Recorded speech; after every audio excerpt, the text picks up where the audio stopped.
Mayam Bukrum Zari dom neng biri Impact News ni ay Joyce Rusham na Impact News ki manung huna da taram nok chari handak ikoi dana Kuki NP Manipur gi Maike degi India gi President Draupadi Murmu da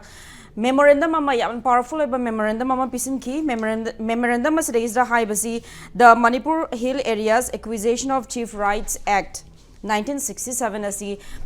pullap masi repeal tawgadabni lokthok piu haina admaina memorandum pisin bagi pause ko miam thengnare the high river the Manipur Hill Areas Acquisition of Chiefs Rights Act 1967 high river act asi President of India na June gi tang taramari 1967 da ayaba piduna admaina same kiba adugumba act amani aduga high river act asigi ani su pandam maru eba ani suba pandam di ahanbada abolition of hereditary chieftainship adagi ani subadana hojiki Manipur gi territory apumbada uniform oiba land lamgi oiba law land law je masi semba hariba point ani asina main pandam oiduna hojiki act asi mine sem khibani adubu ngasi ba wa act asi fully implement tawba tawdaba habadudi khana ningai oiri aduga hariba act asina hojiki tribal singi hojik Kukizo Puruki Mogi memorandum as Yaribasi Mogi tribal gi rights hereditary ancestral land gi Mogi rights raised the Hariba Egasina kano violate awre habege dukuma accusation Yaraga Masipura repealed awdabni Hari Adubu Hariba egg asi hojik northeast Manipur da khaktada masi hingduna lairi enforce tawba tawdabduna ama aduga masi hingduna lairi hairi aduga Tripura state adagi Mizoram dagi fawba hariba egg asi hereditary chieftainship haiba masi lokhokrabni adu Manipur da di hojik Manipur gi Kukizo tribe moi gi di hereditary chieftainship se lairi abolish tawdri haiba tare adu atopa northeast ki state Tripura Mizoram dagi di masi lokhokrabni adu Manipur da hariba hereditary chieftainship masi lokhokna baida makta same keba egg asi lokhok piu haina handakta ikoi kuidana thoglagriba wathok asi ga mari leina khoina pujariba topic ni ngasi topic asi whose law whose land aduga hiramasida manung huna khana binaba election biriba khoigi expert panelist na ahan bada haike right makta election biri oza Dr. Yumnam Pramanda head of Manipur University Department of Law oza butara nokchari ani suba khoigi ngasi gi panelist na oza Sankasar social activist oza busu tara nokchari ngasi gi khoi discussion hodokcha bazi ahan bada oza Sankasar lakchage oza hojiki chingi area da hojik chieftainship hereditary khun gi mai gi ningthau leijaba aduga mathang maina ningthau gi haidi leiba ningthau do si kanda mai gi macha masuda smaina mathang kanu chief oibagi rights phangba aduga ancestral land masi rule tawbagi sigumba ama leibase masi akoina dum documents thengna bada mostly prevalent in Kukizo tribe te hairi do Nagas aduga all bagi je kaya leite habagi zu leire adu ozagi mot ka khangjaki Treasury jiki x in act torabra phajana chanarabra chanadribra habisi akhoi su khangdre masi makti sena habdal ko log as partner te adubu Manipur da hojik masi kaino oina chatnadriba mong da su adum leiri ek pudi hana 1967 gi haina adu kari gi noiraga Manipur da akhoi gi lubase Indian gi constitution makhada article mayam ek mayam development gi khangde kari gi any kaino gi khangde mayam masigi piri provision leiri aduga matam da madugi amendment tawbok potpo mayam su adum chunari adubu Manipur da hairiba ek mayam se ningthina chalaiba tawba use akoina udaba migi lamdana eki matungina development su focus tawba ko akoidana example ama hairaga hoje aina point se lakchage habani article 371c se 1972 da evigirina kaino tawkhibani hairasu adu ek to hoje hingbra hingdabra akoi khangdeu maming di leiba adu lothokibra haibasu lothokibsu nateba ko delay tawkhre haiba assert adu masu leite adubu 1972 ge kaino da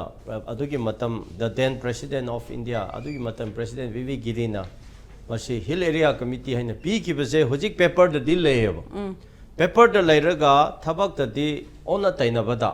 ꯑꯗꯨꯃꯥꯏꯅ ꯃꯌꯥꯝ ꯂꯩ ꯑꯗꯨꯅ ꯃꯅꯤꯄꯨꯔꯗꯗꯤ ꯏꯟꯗꯤꯌꯥꯒꯤ ꯑꯦꯛ system ꯃꯌꯥꯝ ꯂꯩꯔꯒꯁꯨ ꯍꯧꯖꯤꯛ ꯑꯩꯈꯣꯏꯗ ꯆꯠꯅꯗꯦꯕ ꯑꯗꯨꯅ ꯃꯅꯤꯄꯨꯔ ꯉꯁꯥꯏꯒꯤ ꯁꯤꯇꯤꯖꯟꯁꯤꯞ ꯑꯦꯃꯦꯟꯃꯦꯟ ꯑꯦꯛ 1955 ꯔꯥ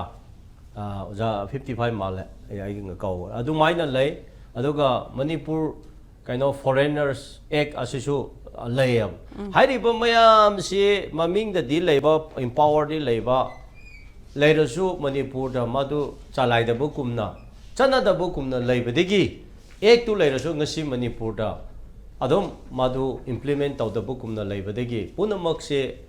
ꯑꯗꯨꯝ ꯊꯣꯔꯛꯄꯅꯦꯅ ꯍꯧꯖꯤꯛꯇꯤ ꯑꯦꯛ ꯑꯗꯨ ꯂꯩ ꯕꯤꯜ ꯑꯗꯨ ꯂꯩ ꯍꯥꯏꯔꯁꯦ ꯄꯤꯄꯜꯁꯤꯡꯗ ꯑꯦꯋꯦꯌꯔ ꯇꯧꯗ꯭ꯔꯦ ꯊꯥꯖꯅꯗ꯭ꯔꯦꯀꯣ ꯃꯗꯨꯗ ꯑꯦꯇꯦꯟꯁꯟꯁꯨ ꯄꯤꯗ꯭ꯔꯦ ꯁꯦꯔꯤꯌꯁ ꯑꯣꯏꯅꯁꯨ ꯂꯧꯗ꯭ꯔꯦ ꯑꯦꯛꯖꯥꯝꯄꯜ ꯑꯃ ꯍꯥꯏꯒꯦ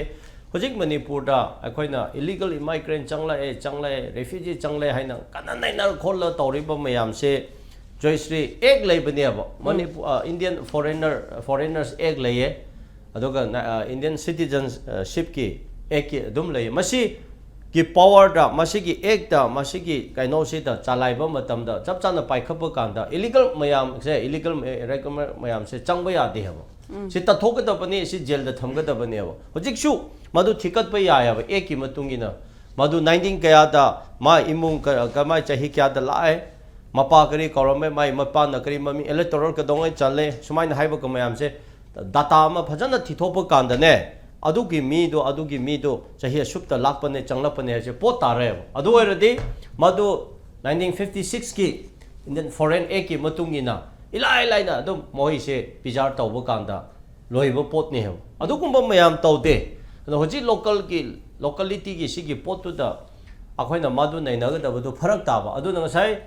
ꯆꯤꯐꯇꯦꯟꯁꯤ ꯑꯣꯏꯒꯦꯔꯥ ꯋꯥꯠ ꯑꯦꯚꯔ ꯑꯣꯏꯒꯦꯔꯥ ꯑꯥꯔꯇꯤꯀꯜ 371(c)ꯗ ꯄꯤꯈꯤꯕ ꯍꯤꯜ ꯑꯦꯔꯤꯌꯥ ꯀꯃꯤꯇꯤꯒꯤꯗꯁꯨ ꯆꯞ ꯆꯥꯅ ꯍꯤꯜ ꯑꯣꯇꯣꯅꯣꯃꯁ ꯗꯤꯁꯇ꯭ꯔꯤꯛ ꯀꯥꯎꯟꯁꯤꯜꯒꯤ ꯑꯗꯨꯒ ꯑꯗꯨꯝ ꯐꯥꯔꯁ ꯁꯦꯛꯆꯨꯋꯦꯜ ꯐꯣꯔꯠ ꯐꯤꯐ ꯍꯥꯏꯕ ꯃꯌꯥꯝ ꯂꯩꯔꯤꯕ ꯑꯗꯨ ꯅꯤꯡꯊꯤꯅ ꯄꯤꯛꯂꯁꯨ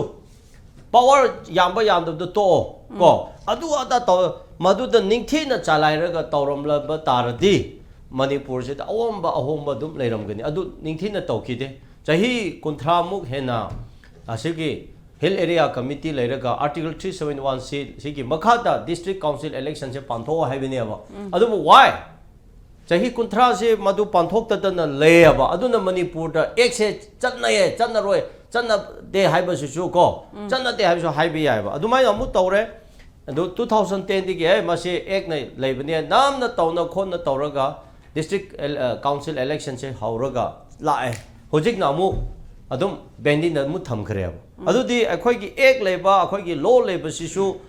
ꯃꯤꯅ ꯇꯧꯅꯤꯡꯕ ꯃꯇꯝꯗ ꯑꯗꯨꯝ ꯇꯧꯕ ꯌꯥꯕ ꯇꯧꯅꯤꯡꯗꯕ ꯃꯇꯝꯗ ꯑꯗꯨꯝ ꯇꯧꯗꯕ ꯑꯗꯨ ꯍꯤꯡꯍꯟꯒꯦ ꯍꯥꯏꯕ ꯃꯇꯝꯗ ꯍꯤꯡꯍꯟꯕ ꯌꯥꯕ ꯍꯤꯡꯂꯣꯏꯗꯕ ꯃꯇꯝꯗ ꯑꯗꯨꯝ ꯅꯝꯊꯒꯦꯅ ꯅꯝꯊꯔꯒ ꯊꯝꯒꯦ ꯍꯥꯏꯔꯒ ꯊꯝꯕ ꯌꯥꯕ ꯄꯣꯠꯁꯤ ꯎꯌꯦꯕꯀꯣ ꯖꯣꯏꯁ꯭ꯔꯤ ꯑꯗꯨꯅ ꯑꯦꯛꯀꯤ ꯂꯣꯒꯤ ꯃꯇꯥꯡꯁꯦ ꯖꯥꯠ ꯂꯩꯔꯝꯒꯅꯤ ꯑꯗꯨꯕꯨ ꯑꯩꯅ ꯃꯅꯤꯄꯨꯔꯒꯤ ꯃꯆꯥ ꯑꯃ ꯑꯣꯏꯅ ꯃꯅꯤꯄꯨꯔꯗ ꯆꯠꯅꯔꯤꯕ ꯁꯤꯁꯇꯦꯝꯁꯦ ꯑꯦꯛꯁꯦ ꯅꯤꯡꯊꯤꯅ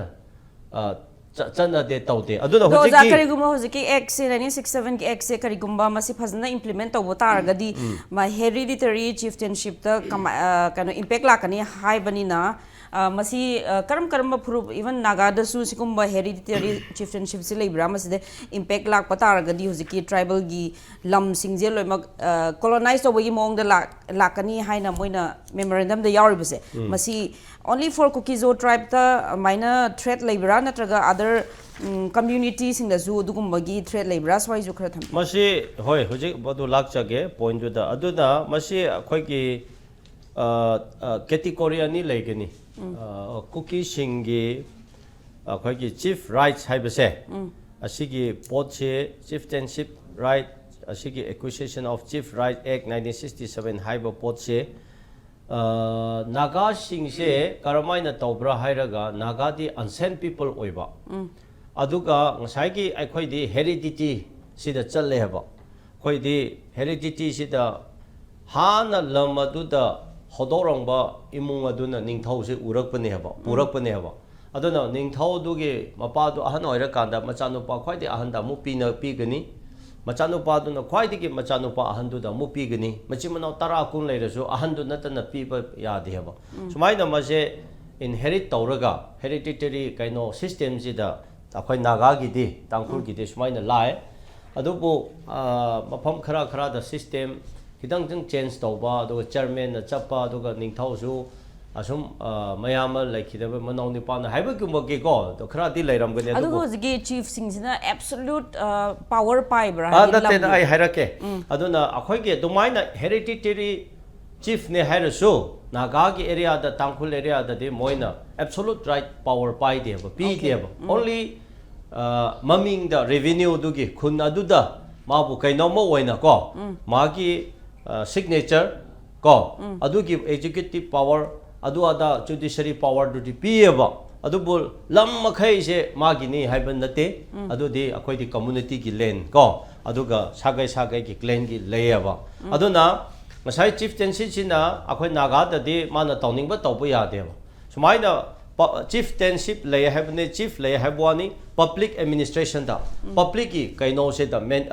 decision da challeba chahi amada budget subaina chakani akhoi agenda se tawgani abse public no assembly lawraga approve tawkibado result lawkiba singdo follow up tawbne ba so without the public recommend approve the chief cannot do anything in Tangkhul area or in the Naga area but cookie gidi adu nate ba cookie gi sina different sai na haibu moi gidi system je ek se chalai ba hongba mathau su ta ba lebai di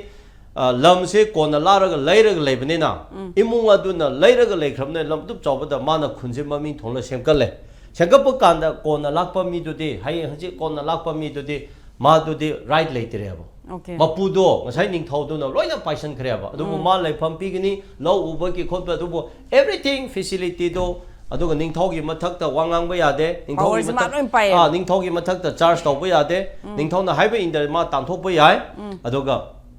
lo du da uriba magi lamda mana uhanbani magi larag leibani haibani na madu lehanbada mana lo uriba logi lopsan su ningthau do piba lei adu maina aduga hojeki government ge facility se laraga ningthau du na pharaga share khra pi ge na piraga de pire pidraga ma loi lo thoke hairasu adu moi de se system se challe ha just khuna du da praja oiba sing si de khun yum lei haibu wani ising thammi ne mai thammi ne haibu wani nothing at all the makhoi di power pi leite akhoi di ningthau duga chief duga each individual hai tare householder dugi right kaino se chamana ya ba khoi di odo to bu ya de adu system du da ngasai akhoi gi chief minister haina leibu mong da execute to ba gi power pi bu wa ne ha ko aduga hoje cookie gi di magi inherit tawdaba macha sing dudi atopa khun chalaga manam ka khundaraga khun anawang semba aduna cookie singsu inherit bude hoi mapa du sigrade macha nu pa handu no pairam ba ya ba ko adu system du moi di lam du leiraga khun semkat panena lam leiba mi aduna patai ko chief oibo ne ba history oiraga inherit oiraga ensen oiraga madu khun semkat ba ningthau oiba na te ba akhoi naga singi the chief haina leiram ba de madu gi copy ne ba ta sengna cookie gi system si di chief haina su chat pa ya de ba sengna hai ge ba ko ma se interpret taw ba de soi ba ne maram di kona lam du leiraga semkat ba ne na ma si di khunadu gi chairman development kumba ko village development committee haina chakaram ka da ba ne ba do matama du da akhoi gi civil service da labor STO sing karikri tribal sing na su masi yang hau da ba government na su naga gi di tonga na tham ga da ba ne ba maram di naga di unsent people ne ba amai na cookie jo mai tawre adu da paira paisa lai ma ningthau ma gi makha da lai ra ga paisa khra pai re har di ma na krimbal lam ama yon ba kan da top da ona tar ga ningthau adu na ma 진버되기 에कर 아니 세 연톡크게 마 연톡라도 군나 뭐 셈가 그네 아도 많이 치프모래 치프모 마 파워 좀 파이래 아도나 하버디 오자 호지키 모기 메모런덤 서 코이 트라이벌 싱기 라이트스 아코이 앤세스트럴 하이버지 키땅디 exaggerate 타우나 하이 크라브라 모기 하이 아시디 모기 담막디 야로야 아도가 엑세 모기디 아돔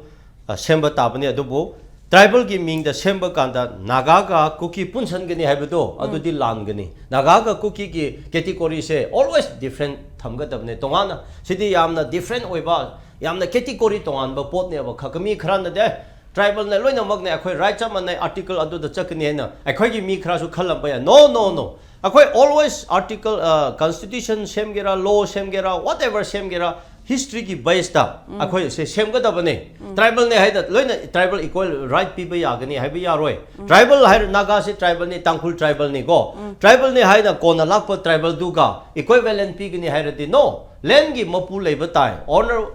land अदु की honor ले बताए honor अदु ना कहीं ओए का दबने अदु ना हुजिक अखोई की ट्राइबल सिंह नागा सिंह खरा ना मसी खल दी सोई गने अब अखोई ट्राइबल मसिंग ने अदु ना ट्राइबल की कहीं नो दाहिना नो ट्राइबल वगैरह मधु लो एक सेम्ब कांदा चीफ की सिगी एक कहीं मत तब कांदा कुकी का नागा की से सेपरेट तोंगाना कैटेगरी थमगनी मरम दिंग से कुकी की इन हाइबदो मोइदी इनहेरिट ने हाइब यादे हबा इनहेरिट मींस कोना चंगलगा 1994 लम लेरगा हेक्टर निंगथौ ओइरगा सेना हाइबदी निंगथौ की टाइटल सु पीबे यादे मरम दि he bought from somebody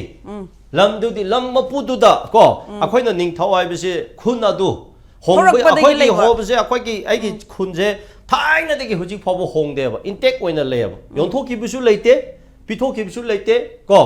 expand to was leite ba chamana bisu leite ba madu ki khun adu ki akhoi ki yamna unique oi ba ningthau du leiram ba ne ba hujik sidi ekara ma oi rasu ningthau oi ba yumla 10 oirasu houses 10 oirasu ningthau haina maming thola chale asichu government na yaroi da bane ba aduna akhoi ki system je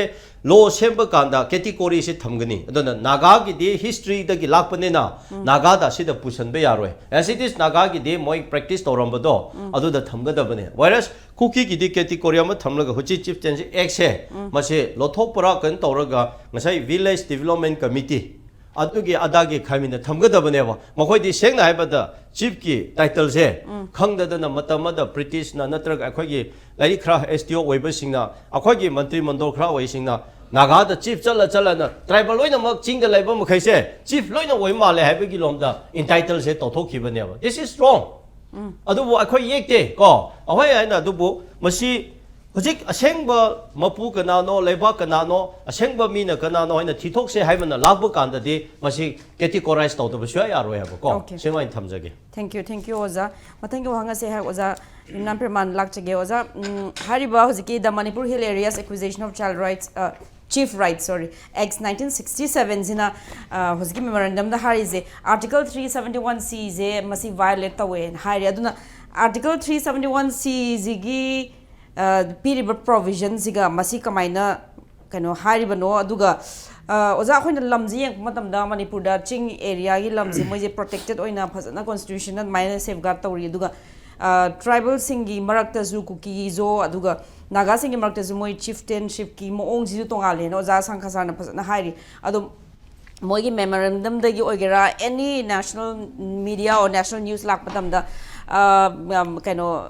maitei dominated valley gi maitei singna adum tribal singi rights se makpi dore moi gi lamji lokthok pi dore ana smaina dum accusation de dum lakpa do za de khangjaning baje haiba ek ani asi gi एक से मसीजना violet तौरी हाइजे कमाइन तौरी बनो मोगी protection तो फजना पिबिद्रबरा मैते सिंगना लमजे मतना बाइन तौबिरबरा स्वाइ ओजागी clarification थम मोगी मसी इम्पेक्ट थम्बी जे को ओजा असांग का सांसु फजना थम्बीरे आई खुदसु लेजेरे कुकी इनपीना अखोगी प्रेसिडेंट थाब मेमोरेंडम से को सीपीएस को माथोइरा कनो बाले साइड सुम पास हारबने दो मरक मोमरिन तादन इबसु यावे को इरेसन मो थोप अदम को लोनी न सुम कनोनी मेमोरेंडम नि प्रेसिडेंट इंडिया द पीबनी मदुमुना तौरकने हाबसु लेते कायम तौरतो मानदे मसिंग खमदा कयना काना अरानबा याम याव हे चैलेंज ओबे अब कंटेंशियस इशू याम यावरी अदुना फदी फरे सी मेमोरेंडम पी सिदी आईडी कोकी इन पी छि थागनिंग मणिपुर द लेंग की करी की पोट मयाम सयनबा असैगी चिप्टेंशिप की करी की सयनबा लैसी सिगी क्लैरिफिकेशन की लंबी रूम संग लपरी लवे दि मसी आम फरे मोय मेमोरेंडम थाइजे प्रेसिडेंट जी सुम सुमाइन सयनबा लैजे खंगमरो होजि मसी थाना प्रेसिडेंट का पाबीरगा दि याम फनी अदो मोयना फजबना हिदा आदिवासी कुकी कम्युनिटी गाइन इंडिया की मीना सगोना बलेदना को आदिवासी हायबा खोई फॉरेस्ट ड्वेलर करी की पोटसी पुसलगा आदिवासी दी खोई ओरिजिनल सेटलर हायबनी अदुगी पोटसी पुसलगा आदिवासी का पुसल इरे खरा अदि मोय कनो दो कसु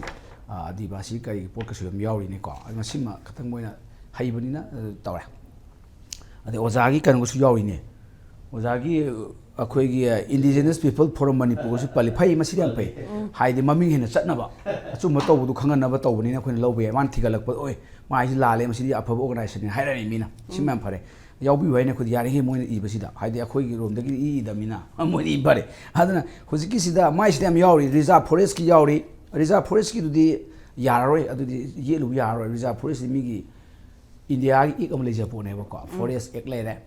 1927 इंडियन फॉरेस्ट एक को अदु मखादनि लाउथोकदोइसे वाइल्ड लाइफ सेंचुरी का national wild life protection act 1972 की मखाद लाउथोकदोइनि अदगी अमना अखोई हुजिकती फॉरेस्ट कंजर्वेशन एक्ट को 1980 रे लेरबनी अन अदु मखादा दि कैम खुथाया पोतेदा सिगी रिजर्व फॉरेस्ट का सिदी अदु एनी नॉन फॉरेस्ट यूज तो मतमदा अको ministry of environment forest and climate change की अयाब याउद्रगदी तौब यादेबको आई खम सिगदी सुप्रीम कोर्ट रे मोइन प्रेसिडेंट तौरबदा प्रेसिडेंट खुथारो रिजर्व फॉरेस्ट की सिदी यारो फॉरेस्ट कवरेज कई होजि हंदरे लेरबनी इंडिया सु अदगी टीएन गोदावरन अदगी थिरुमुल पाट कमिटी ने सुप्रीम कोर्ट की जज ओम साबा फॉरेस्ट पु सोदि मसी कमिटी दि ससलगदोनि आइने मयाम हाइसे कोइ नुजी फॉरेस्ट कई ngangnariba ngasai nangi mayam topiraga forest conservation एक्सु कांथोपिरागा अखोइगी हाई लेवल कमिटी अम लेरिबा सुप्रीम कोर्ट ने सेम्बा आर्टिकल 32 की मखादा हादि फॉरेस्ट ने खोजि हिंगलिनेबको अन अदुदबु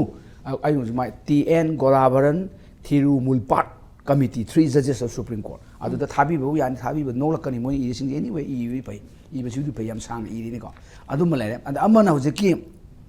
सिप्टेंसी की सिलाक्सबदा सिदि यम नोनिंग पोनिदा सिलाइसी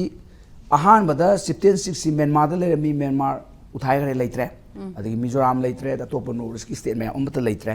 अन अहान बदा लेरिसी अखोइना थेंगनबदा Assam Lushai hills district acquisition of chiefs right act 1954 ने लेबको सिसु समानद्रो सिदा मुथखरिनि मिगिदी मुथखरमने मिगदा अदु मुथखिबदु समाने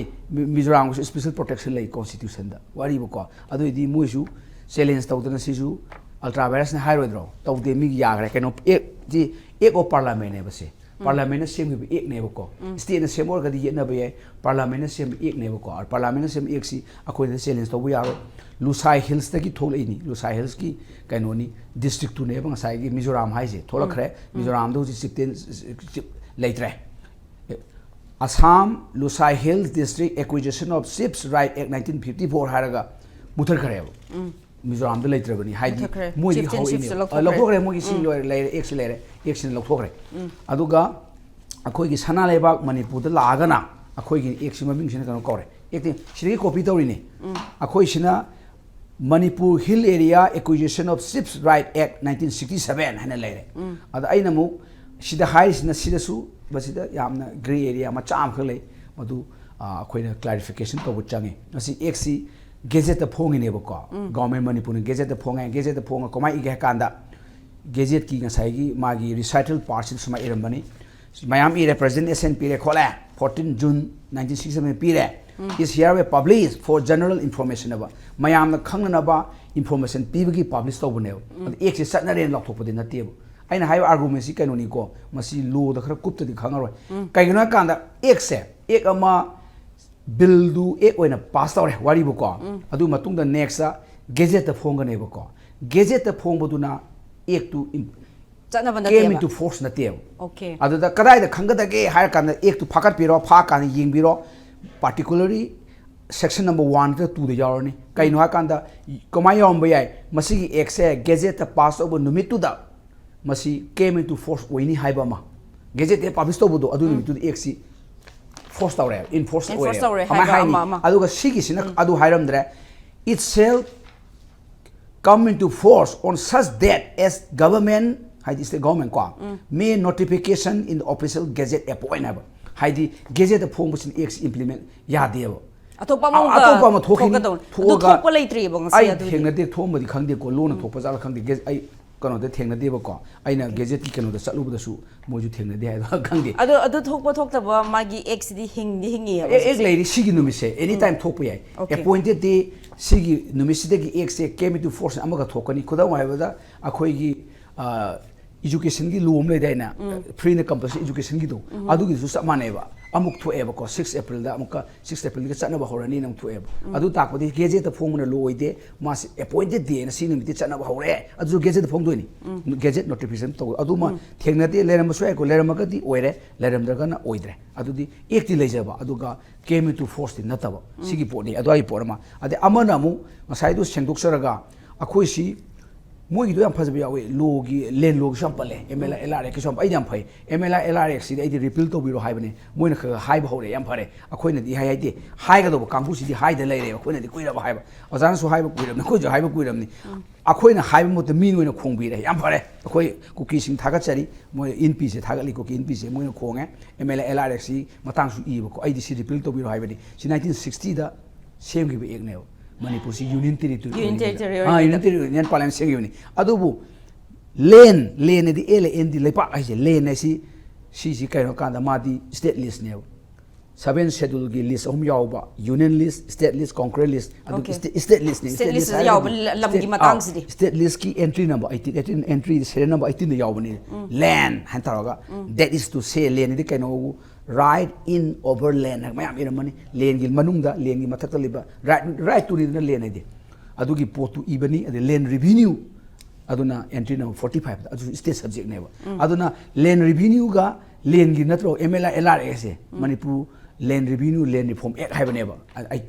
1960 ꯁꯦ ꯑꯗꯨꯅ ꯑꯩꯅ ꯈꯟꯕꯗ ꯍꯧꯖꯤꯛꯇꯤ ꯑꯩꯈꯣꯏꯅ ꯑꯄꯤꯜ ꯇꯧꯕꯗ ꯀꯩꯅꯣ ꯀꯥꯟꯗ ꯆꯤꯡꯗꯁꯨ ꯂꯦꯟ ꯂꯣꯒꯤꯁꯤ ꯐꯔꯛ ꯇꯥꯕ ꯃꯁꯥꯒꯤ property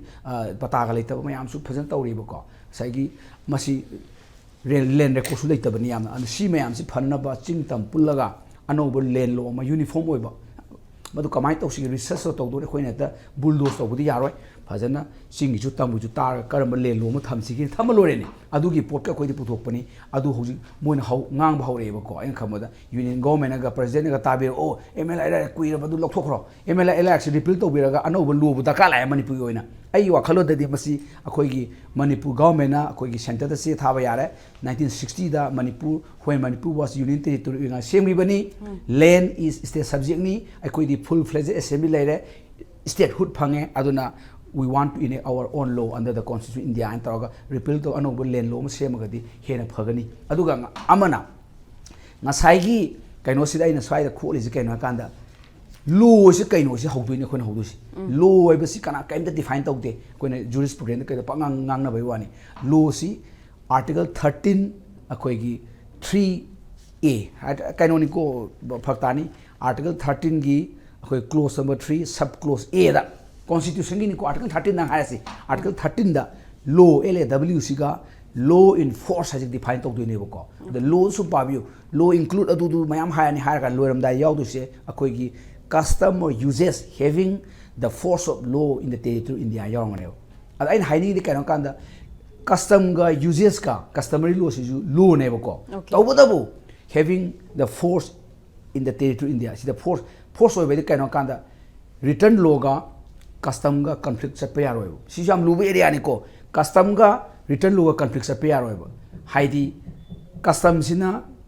constitution return law ni na ko si asagi acquisition bu haramu ba du return law ne si ga custom ga ani si conflict sa matam da return law sin supersede tawni mana ngam ne ko return laws no ina chu supreme court ruling le aduna aina khamba da si citizenship ki rights ni munna yengadi maside na khamba da cookie in pin budi hairi masi sana hello haina cookie singa haibu sumbren khale kayongo masidi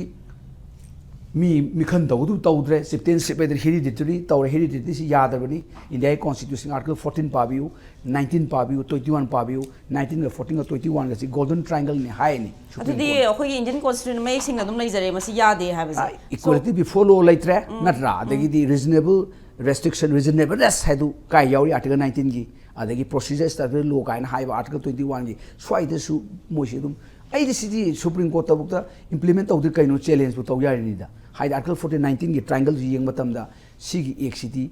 मसिदी human being सी अखोगी तुहटनबा अदुम एक ने बसी discriminatory एक ने बसी एक हाइडोरा होजिकी hereditary चिeftainship से एक नि दना ओसाई मणिपुर सु एक नि होजिकी आइना हाइजगी बदो मसिगी एक सिगी पांडम सिदी हेरिडिटरी chieftainship लौथोकना बनी लौथोकतुइनी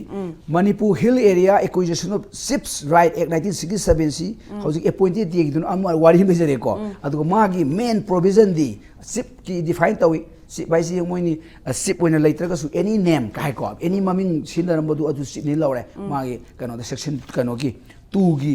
close number be the define तवे शिप मींस अदु दु काइन तो हाइरे को एनी ममिंग लेरमबदु एनी ममिंग होमो साउ शिप ओबे हेड ओबे एनीथिंग ओइरमबदु सिनी लौरे अदुगा कनो तवरे मागी मरुबा सेक्शन दी सेक्शन 3 गा 4 गा सिनेबा सेक्शन 3 की मखा सिजु बेरा लाकबा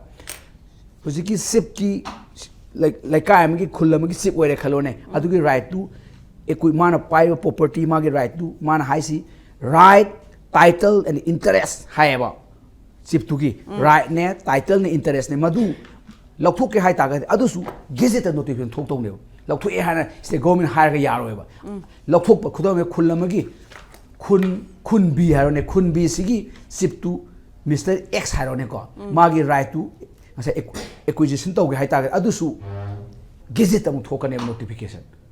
anu yamna kuptro adu dem to thokpo thengna de khoina adu ki chip ki right to laukthok na gazette notification thoki thengna de adu section 3 gi subsection 1 gi makhada gazette notification thoga all right title and interest of that chip in the game and the village to madu laukthok hadan idoine laukthok kanda khoina tawdusi adugi notice bu thom tagadi sida am sathi bu tam yauri section 3 sida adu conclusive proof oine conclusive proof the final conclusive proof the notice ul lore court si no sigi sip sigi rights e khoi acquire tawre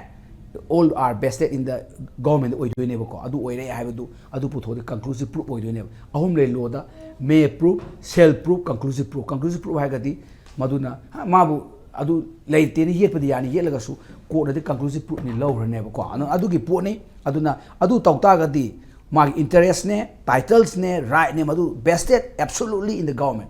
loi pasan rani adu gi po ne da hojiti adu mon notice thoku joku thengna de da e one de sum leiba ko adu moina ga ek si muthalu ka hai ji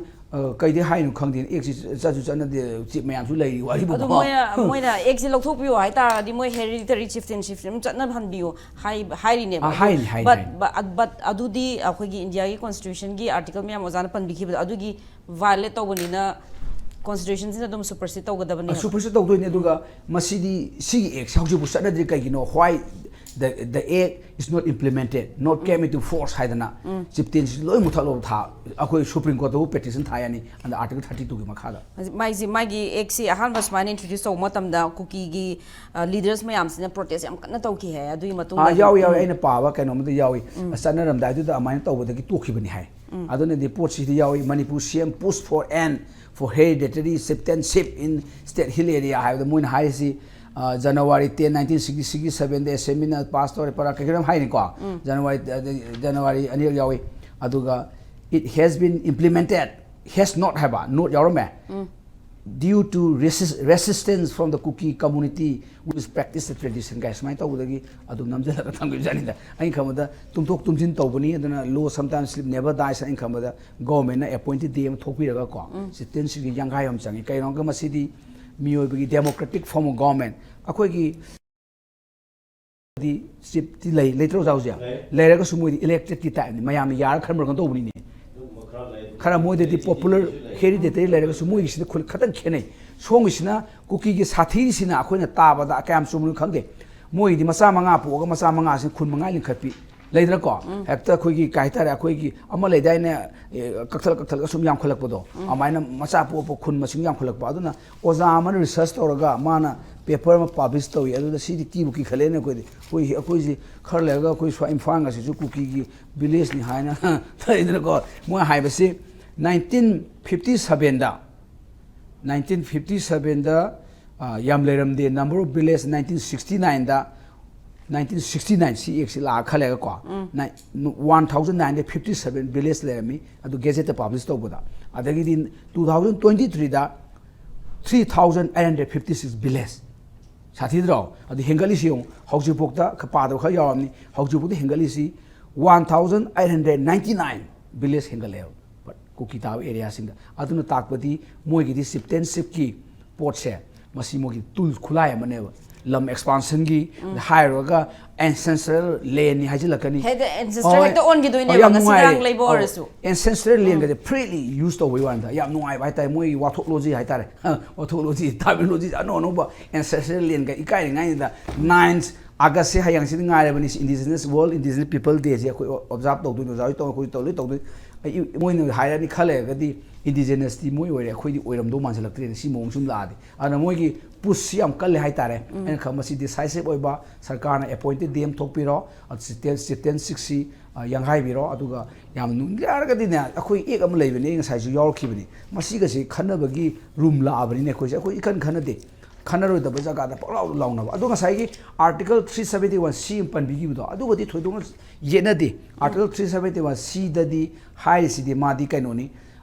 ꯃꯥ special ꯀꯩꯅꯣ ꯄꯤꯔꯝꯃꯤꯁꯤꯗꯤ ꯏꯆꯝ ꯆꯝꯅ ꯉꯁꯥꯏꯒꯤ ꯍꯥꯎꯁꯀꯤ ꯀꯔꯤ committee ꯁꯦꯝꯕ ꯑꯗꯒꯤ rules of business ꯁꯦꯝꯗꯣꯛꯄ ꯑꯗꯨꯒ ꯃꯉꯣꯟꯗ ꯒꯕꯔꯅꯔꯁꯤ ꯁ꯭ꯄꯦꯁꯦꯜ ꯔꯦꯁꯄꯣꯟꯁꯤꯕꯤಲಿಟಿ ꯄꯤꯕ ꯑꯩꯈꯣꯏꯒꯤ ꯒꯕꯔꯅꯔꯁꯤꯗ ꯍꯤꯜ ꯑꯦꯔꯤꯌꯥꯁꯤ ꯑꯦꯗꯃꯤꯅꯤꯁꯇ꯭ꯔꯦꯁꯟꯒꯤ ꯑꯗꯨꯒ ꯃꯥꯅ ꯄ꯭ꯔꯁꯤꯗꯦꯟꯁꯤꯗ ꯃꯥ ꯔꯤꯄꯣꯔꯠ ꯑꯃ ꯑꯦꯅꯨꯋꯦꯂꯤ ꯃꯥ ꯔꯤꯄꯣꯔꯠ ꯑꯃ ꯄꯤꯗꯣꯔꯤ ꯍꯤꯜ ꯑꯦꯔꯤꯌꯥꯁꯤ ꯀꯃꯥꯏꯅ ꯑꯦꯗꯃꯤꯅꯤꯁꯇ꯭ꯔꯦꯁꯟ ꯇꯧꯏ ꯈꯣꯠꯂꯤ ꯍꯥꯏꯕꯁꯤꯒꯤ ꯋꯥꯔꯤꯅꯤ ꯑꯗꯨ ꯑꯦꯛꯖꯤꯀ꯭ꯌꯨꯇꯤꯚ ꯗꯔꯀꯥꯔ ꯂꯩꯔꯒꯗꯤ ꯑꯗꯨꯒ ꯑꯣꯖꯥ ꯍꯧꯖꯤꯛꯀꯤ ꯌꯨꯅꯤꯌꯟ ꯇꯦꯔꯤꯇꯣꯔꯤ ꯑꯣꯏꯔꯤꯉꯩ ꯃꯇꯝꯗ ꯁꯦꯝꯈꯤꯕ ꯑꯦꯛꯁꯦ ꯁ꯭ꯇꯦꯠꯍꯨꯗ ꯐꯪꯉꯕ ꯃꯇꯨꯡꯗꯁꯨ ꯑꯗꯨꯝ ꯆꯠꯅꯕꯝ ꯊꯣꯛꯄ꯭ꯔꯥ ꯍꯥꯏꯕꯒꯤ ꯑꯗꯨ ꯆꯠꯅꯅꯤ ꯔꯤꯄꯤꯜ ꯇꯧꯗ꯭ꯔꯤꯉꯩ ꯆꯠꯅꯅꯤ ꯑꯗꯣ ꯉꯁꯥꯏꯒꯤ 371C ꯁꯤꯗ ꯑꯃ ꯌꯥꯎꯔꯤ ꯑꯦꯛꯖꯤꯀ꯭ꯌꯨꯇꯤꯚ ꯄꯥꯋꯔ ꯑꯣꯐ ꯌꯨꯅꯤꯌꯟꯁꯦ ꯗꯔꯀꯥꯔ ꯂꯩꯔꯒꯗꯤ ꯑꯩꯈꯣꯏꯒꯤ ꯗꯤꯔꯦꯛꯁꯟ ꯄꯤꯕ ꯌꯥꯏ ꯁ꯭ꯇꯦꯠ ꯑꯦꯗꯃꯤꯅꯤꯁꯇ꯭ꯔꯦꯁꯟꯗ ꯑꯗꯨꯅ ꯉꯁꯥꯏꯒꯤ ꯃꯣꯏꯅ ꯁꯦꯝꯃꯤꯗꯨ ꯃꯣꯏꯗ ꯈꯟꯅꯔꯝꯗꯦ ꯍꯥꯏꯔꯒꯁꯨ ꯁꯤꯒꯤ ꯃꯈꯥꯗ ꯑꯦꯛꯖꯤꯀ꯭ꯌꯨꯇꯤꯚ ꯃꯥꯒꯤ ꯂꯣ ꯁꯦꯝꯕ ꯍꯥꯏꯁꯤ ꯑꯦꯛꯖꯤꯀ꯭ꯌꯨꯇꯤꯚ ꯄꯥꯋꯔꯒ ꯂꯣ ꯃꯦꯀꯤꯡ ꯄꯥꯋꯔ ꯑꯅꯤꯁꯦ ꯇꯨꯅ ꯆꯠꯇꯣꯏꯅꯦꯕ ꯂꯣ ꯃꯦꯀꯤꯡ ꯄꯥꯋꯔ ꯂꯩꯕꯁꯤꯡꯁꯦ ꯑꯗꯨꯒꯤ ꯃꯊꯛꯇ ꯑꯦꯛꯖꯤꯀ꯭ꯌꯨꯇꯤꯚ ꯄꯥꯋꯔ ꯑꯦꯛꯁꯔꯁꯥꯏꯁ ꯇꯧꯕ ꯌꯥꯅꯦꯕ ꯁꯤ ꯀꯣꯟꯁꯇꯤꯇ꯭ꯌꯨꯁꯟ ꯍꯥꯏꯕꯅꯤ ꯃꯇꯝꯗꯨꯗꯤ ꯑꯩꯈꯣꯏ